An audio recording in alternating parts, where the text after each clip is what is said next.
시간 말씀을 듣는 시간입니다. 말씀 앞에 여러분의 마음의 문을 열어놓으시고 사모하는 마음으로 예배에 임하심으로 통하여 하나님의 큰 능력과 하나님의 살아계심을 체험하는 복된 시간이 되기를 축복합니다. 우리는 대체로 좋았던 기억은 오래가기를 원합니다. 그렇지만은 나빴던 일들은 기억조차 하기를 싫어하는 버릇들이 있지요. 오늘 이 본문에 있는 이사야 46장은 바벨론의 패망을 예언하고 있는 내용의 말씀입니다. 하나님은 바벨론이 이스라엘을 파멸로 이끌 나라가 되겠지만 그들 역시도 우상 숭배로 인해서 멸망하게 되고 만다는 사실을 이사야 선지자로 하여금 증거하도록 했습니다. 특히 이 본문 9절의 말씀을 보게 되면 너희는 옛적 일을 기억하라 이렇게 말씀을 하시면서 하나님께서는 과거 이스라엘 백성에게 베풀어 주신 특별한 은혜들을 생각토록 그렇게 만드십니다. 아수르와 바벨론의 침략으로 이스라엘은 포로가 되어 열국을 떠돌게 되고 맙니다. 때가 되면 과거 출애굽의 대학업을 이룰 수 있도록 하신 것처럼 그들을 하나님께서는 다시 고향 땅으로 회복시켜 주실 것이다. 이렇게 이사야 선지자를 통해서 말하도록 명한 내용이 오늘 이 본문의 말씀의 내용입니다. 하나님은 과거의 역사를 기억하도록 해서 앞으로 있을 일들을 대비할 수 있도록 하고자 했다는 것을 볼 수가 있습니다. 사실 지금까지도 유대인들은 이 말씀을 그대로 잘 적용하면서 살고 있습니다. 유대인들의 이런 사고가 오늘날의 이스라엘을 만들었다고 해도 과언이 아닙니다. 여러분 잘 알다시피 중동에서 가장 작은 나라 중에 하나이지만 오히려 주위의 큰 나라를 호령하면서 지내고 있는 나라가 바로 이스라엘 나라입니다. 그들이 이렇게 강소국이 될 수가 있었던 것은 철저하게 하나님 앞에서 살고자 했던 그들의 노력과 그들의 열심 때문이 아닌가 생각을 해볼 수가 있습니다. 우리 민족에게도 아픈 상처가 있죠. 이 땅에 6.25라는 끔찍한 전쟁을 동족 간에 치렀기 때문에 연세가 많으신 어르신들은 아직도 그 기억이 뇌리에 생생히 남아 있으실 것입니다. 저 같은 전후 세대들에게 6.25 전쟁은 그다지 실감나게 들리지는 않지만 여기 계신 어르신들은 그때의 기억이 얼마나 처참했던지로 다 기억을 하고 계실 것입니다. 이제 이틀 후만 되면 6.25 전쟁이 이 땅에 일어난 지 벌써 69주년이 됩니다. 6.25 때 태어나신 분들은 이제 70을 바라보시게 된 거죠. 세월이 참 많이 흘렀습니다. 이 6.25 전쟁으로 이 땅의 사상자가 무려 520만이 되었습니다. 이산가족이 1000만이고요. 유엔군만도 15만 명이 이 땅에서 죽어갔습니다. 여러분, 이것을 잊어서는 안 될 겁니다. 전쟁은요, 뭐라고 아무리 좋은 미사역으로 치장한다 해도 전쟁은 죄악입니다. 이유야 어쨌든 전쟁은 막아야 되는 것이고 없어야 되는 것입니다. 승자도 패자도 없는 것이 바로 전쟁 아니겠습니까? 또 한 가지는 전쟁은 언제나 인간의 욕심으로 일어난다는 것, 이것을 우리가 항상 유의를 해야 됩니다. 또 언제나 인간의 실수로 이루어진다는 사실을 또한 유념하면서 우리가 이 세대를 예의주시하면서 바라볼 필요가 있다는 것이지요. 전쟁의 비참한 결과를 미리 생각한다면 누구도 그 전쟁을 일으키지 않을 겁니다. 우리는 그 전쟁이 왜 있었는지, 또 그 결과가 무엇인지, 그 깊은 곳에 무슨 의미가 있는지 이것을 꼭 기억할 수 있는 그런 시간이 되기를 원합니다. 지금은 돌아가셨지만은 독일의 양심으로 불리우는 바이츠체크라는 독일의 대통령이 있었습니다. 1985년에 세계 제2차 대전 패전 40주년 기념식에서 그는 이렇게 이야기를 했습니다. 과거에 대하여 눈을 감는 자는 현재에도 눈이 멀게 된다. 과거에 대해서 항상 직시하지 않고 살게 되면 현재 일에 대해서도 무감각해질 수밖에 없다는 그런 내용의 이야기입니다. 우리가 깊이 새겨들어야 될 이야기가 아닌가 생각을 해볼 수가 있습니다. 독일 하노버 북쪽의 베르겐벨젠이라는 지역에는 나치 독일이 유대인들을 학살한 유적들을 그대로 지금도 보존하고 있습니다. 당시 베르겐벨젠 수용소에는 가스실은 없었지만은 독일 수용소 중에 가장 비참하고 가장 더러운 곳으로 유명했다고 그럽니다. 그도 그럴 것이 1만 명을 수용할 수 있는 수용소에 한 4만 명 이상이 수용되었기 때문에 얼마나 혼잡하고 얼마나 지저분했던가를 우리는 충분히 생각을 해볼 수가 있게 되는 겁니다.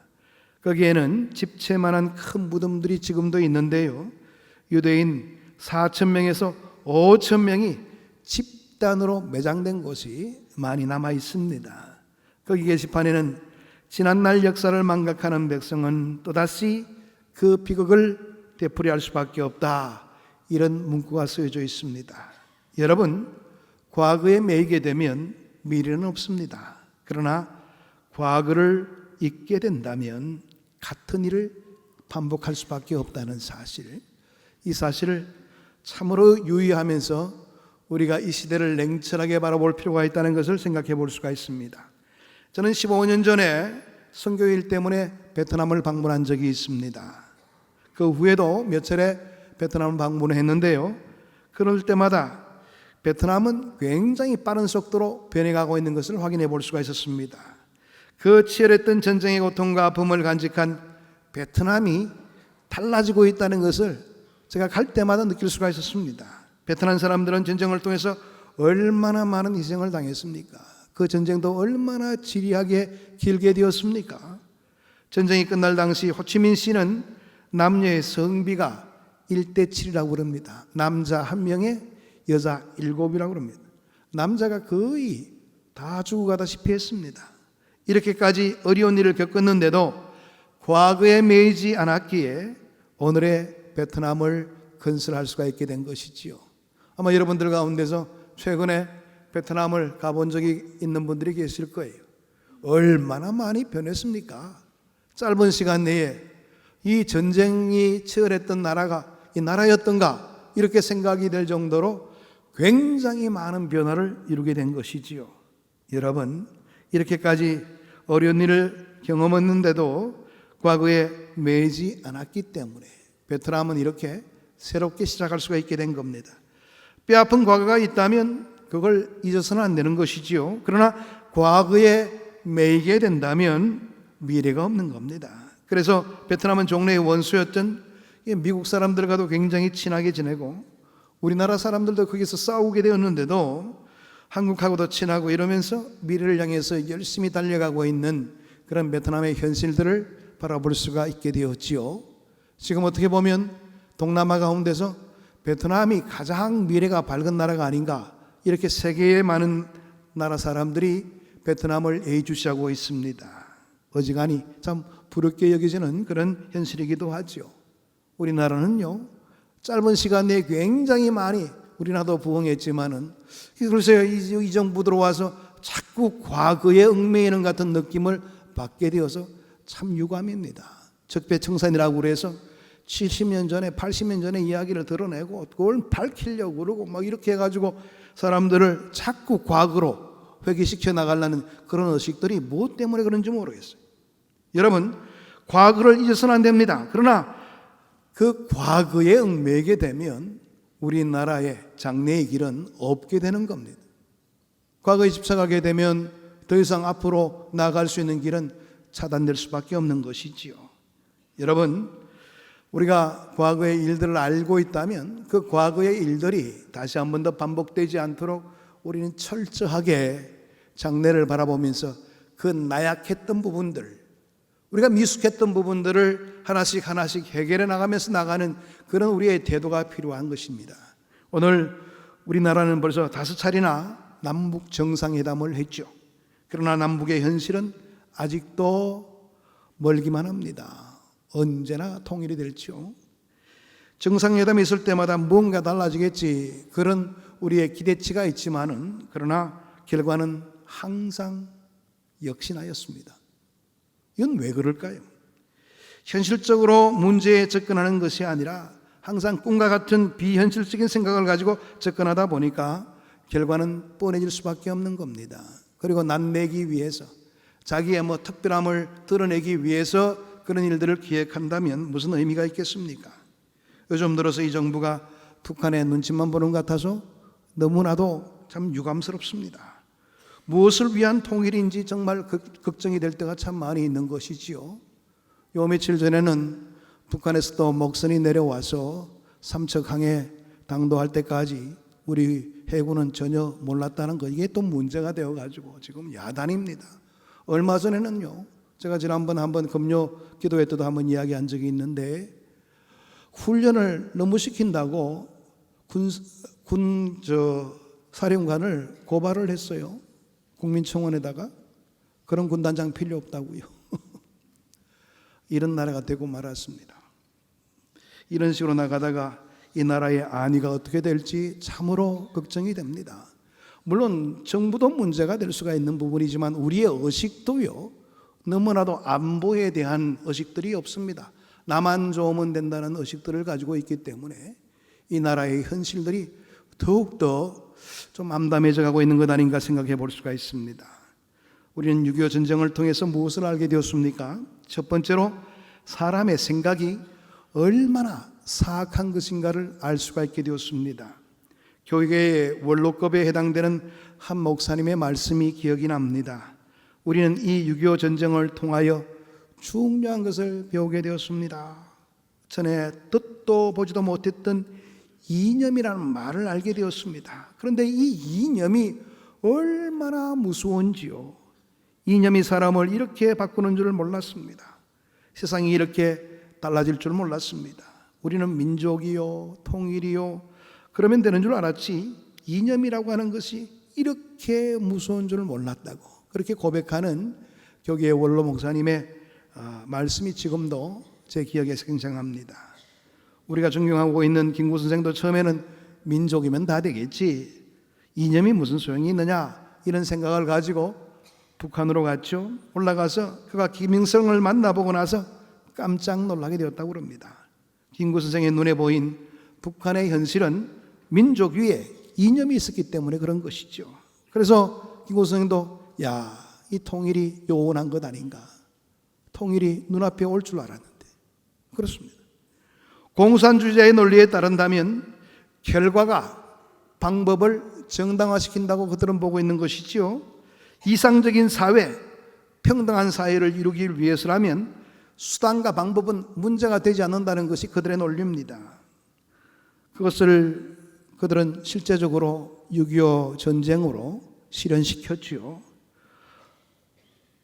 지금 전쟁이 좀 처참하다 할지라도 우리의 목표를 향한다면 이런 전쟁은 일어날 수 있는 것 아닌가, 이렇게 바라본 겁니다.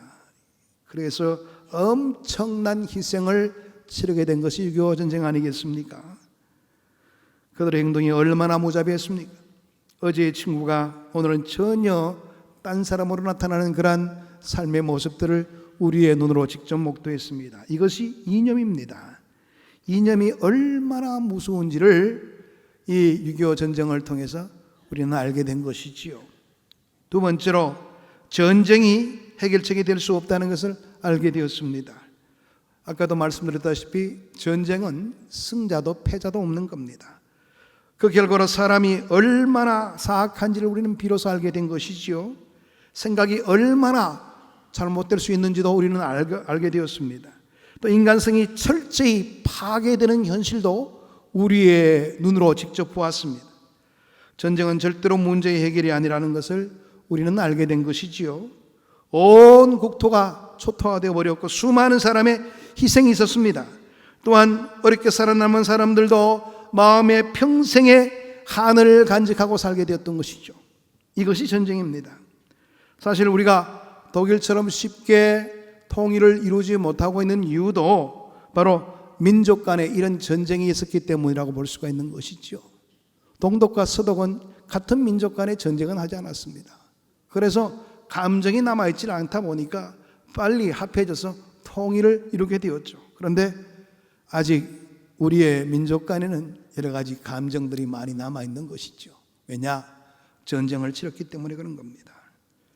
세 번째로 더 소중한 것이 있습니다. 이 무서운 전쟁의 재난 속에서 하나님의 은혜가 우리와 함께 했다는 것을 볼 수가 있게 되었다는 것, 이것이 참으로 우리에게는 아주 소중한 기억으로 나타날 수가 있습니다. 우리가 이런 내용에 대해서 결단코 있어서는 안 되는 것이죠. 여러분, 국군이 저 낙동강까지 밀려갔을 때에 그냥 함락될 수밖에 없는 상황이 우리나라에 주어지지 않았습니까? 그때에 유엔군의 개입이 있었습니다. 이 유엔군이 이 파병을 하기까지 그 사이에 모든 이루어진 일들은요, 정말 기적 같은 일들이었습니다. 유엔에는 안전보장이사회라는 것이 있는데 거기서 군대의 파병을 결정하게 되어 있죠. 그 안전보장이사회의 상임이사국은 몇 안 되는데 그 중에 한 사람만 거부해도 이 파병이 결정될 수가 없는 겁니다. 그런데 거부권을 가진 소련 대표가 그날 안전보장이사회에 참석하지 않았던 것이지요. 당시 중국이 모택동 중심으로 공산화가 되었는데 미국이 모택동 정부를 인정하지 않고 장개성만 밀어주고 있다는 것에 대해서 불만을 가지게 된 겁니다. 같은 공산주의 체제인 소련의 입장에서 화가 나는 것이지요. 나는 그런 미국인들이 모여있는데 가지 않는다, 이런 생각을 가지고 안전보장이사회에 참석을 하지 않았던 겁니다. 그런데 그때에 유엔군 파병이 결정이 된 것이지요. 소련의 입장에서는 역사적인 실수였습니다. 그러나 우리에게는 하나님의 은혜였죠. 유엔군이 파병한 역사를 바라보게 되면 여러 나라에 수차례 파병이 있어 왔습니다. 그러나 다 별로 시원치 않게 모든 것이 이루어지고 말았어요. 오직 한국에 파병한 유엔군만 성공 케이스로 남아있는 겁니다. 우리는 이 소중함을 항상 간직하고 기억해야 될 겁니다. 이 모든 것이 그저 주어진 것이 아니죠. 이 일을 위해서 피난지에서 수많은 교회 가운데서 우리 기독교인들이 눈물로 기도했고, 그 결과로 하나님의 역사 가운데서 이루어진 기적이 바로 오늘날 우리의 현실 아니겠어요? 파병이 그냥 이루어진 것 아니에요. 파병이 있기까지 수많은 사람들의 기도가 있었고요, 수많은 사람들이 그 일에 집중하면서 하나님의 뜻을 바랐지요. 그것이 이루어진 겁니다. 네 번째로 여기에는 그리스도의 사랑이 있었습니다. 지금까지 인류 역사 가운데서 이렇게 많은 구호물자가 보내진 역사가 없지요. 지금도 이런 나라가 이제 어렵게 됐을 때에 유엔에서 돕자고 하지만은 지금 도울 그런 여력들이 별로 없어서 그런지 모르겠지만 구호물자가 과거처럼 그렇게 많이 모여들지 않다고 이야기를 합니다. 그런데 6.25 전쟁 때는 온 세계가 한 마음이 되어서 구호물자를 우리나라에 보내주었어요. 연세 있는 분들 가운데서 구호물자 옷을 안 입은 분들이 어디 계셔요? 다 구호물자 옷을 입었잖아요. 큰 것이지만 줄여 입기도 하고 때로는 물들여 입기도 하고 그래요. 제가 어릴 때만 하더라도 사실 미군 부대에서 나온 군복들이 있어가지고요, 또 멋있다고 그걸 갖다가 검은색 물을 들여가지고 스몰 바지라고 해서 입기도 하고 그랬습니다. 이거 다 기억들이 있을 거예요. 또 구호물자 안 먹고 사신 분이 어디 있겠습니까? 다 우유도 공급되고요, 밀가루라든지 다 그때 들어온 것 아니겠어요? 여러분이 잘 알고 있는 동두천에 있는 부대찌개 집도 그때 생겨난 건 아니겠어요? 그런 흔적들이 우리 주변에 도처에 놀려져 있는 겁니다. 그런데요, 우리나라를 도와준 나라들 가운데 대다수의 나라가 예수를 믿는 나라였습니다. 예수 믿는 수많은 사람들이 그리스도의 사랑으로 우리를 도와주어서 우리가 살게 된 것이고요, 또한 우리가 자유를 수호했기 때문에 오늘의 우리나라로 이렇게 나아갈 수가 있게 된 것이죠. 여러분, 이것을 잊어서는 안 되는 것입니다.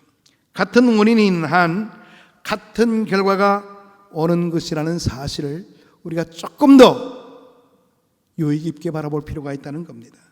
6.25 전쟁이 일어나기 전에 얼마나 많은 이념 대립이 있었습니까? 얼마나 많은 데모가 있었습니까? 오늘 우리나라의 현실 가운데 얼마나 많은 이념 대립이 있습니까?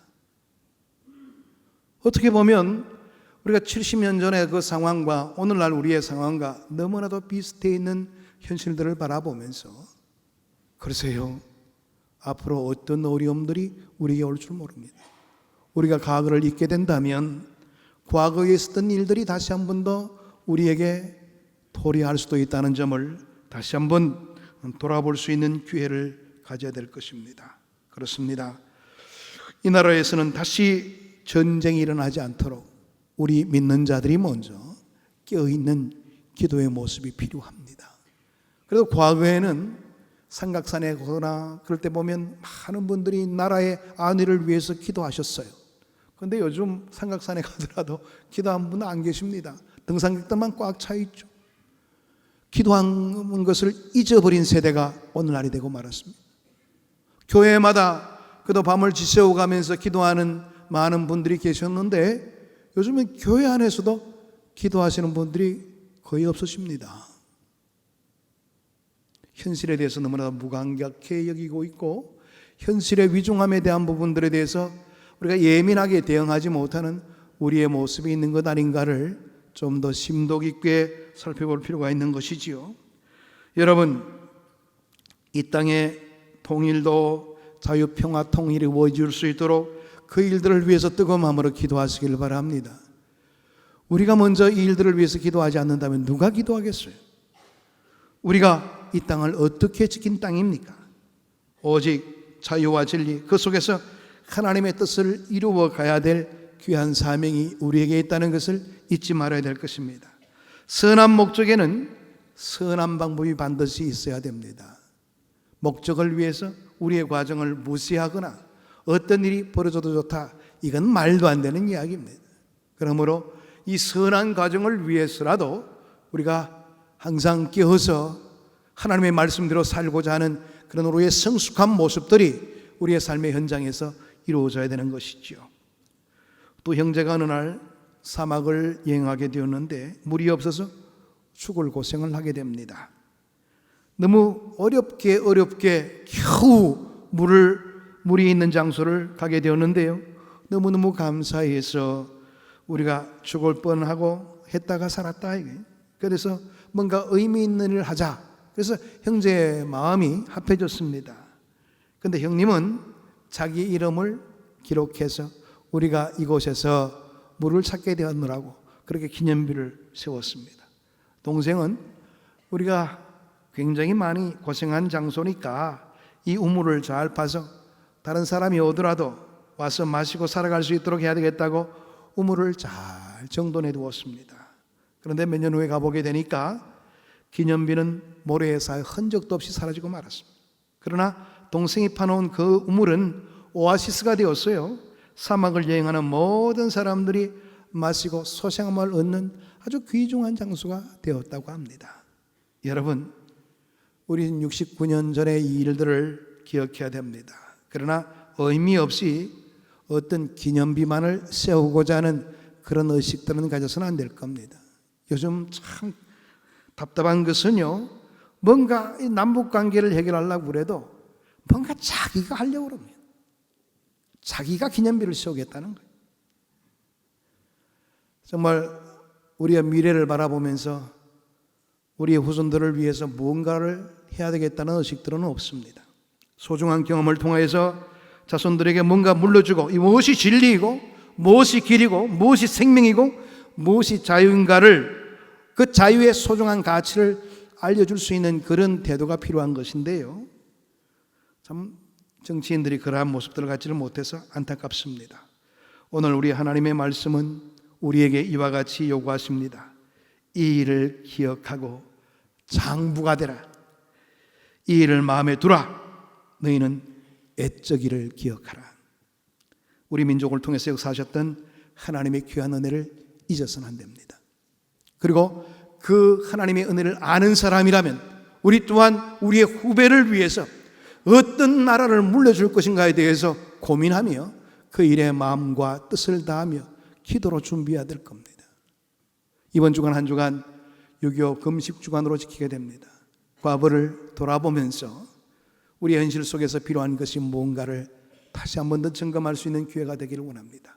우리 교회에서는 이 한 주간 동안 한 끼씩 금식하면서 금식한 그 금액을 모아서 주일날 낼 수 있도록 그렇게 했습니다. 이번에 모아진 이 헌금액은 전액 캄보디아에 한국인 학교를 세우는 그런 일에 쓰여지게 될 겁니다.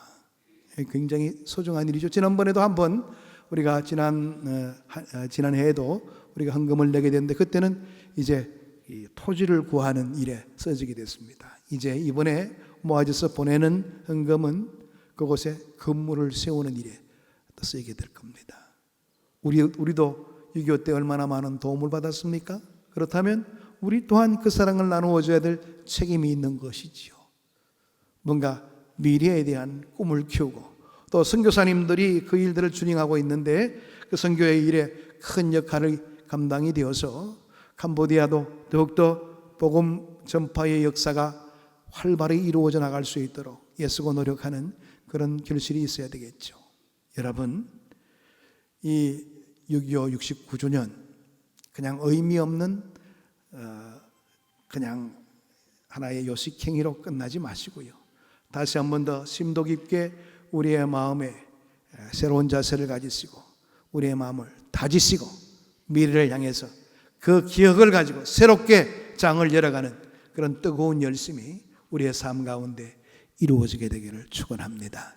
오늘 우리의 열심, 우리의 뜨거운 열정들 이런 일에 더욱더 모아져서 하나님의 큰 일에 쓰임받는 우리의 삶이 되기를 축복합니다. 기도하겠습니다. 하나님 아버지 감사합니다. 오늘도 주의 말씀으로 우리를 권고해 주시고 하나님의 큰 사랑과 은혜의 역사로 모든 일들을 바라볼 수 있게 인도해 주심을 감사합니다. 우리가 과거를 잊고 살았지는 않았습니까? 그저 되는 대로 살면 된다는 그런 의식들을 가지고서는 우리의 미래가 허락되지 않을 줄 압니다. 아버지 하나님, 오늘도 주님께서 권고하신 말씀대로 옛적 일을 기억하며 아버지의 귀한 역사를 의지하는 마음으로 장래를 설계하며 나가는 우리의 성숙한 모습들이 우리의 삶 가운데 이루어져 나갈 수 있도록 은혜를 더 입혀 주옵소서. 예수 그리스도 이름으로 기도하옵나이다. 아멘.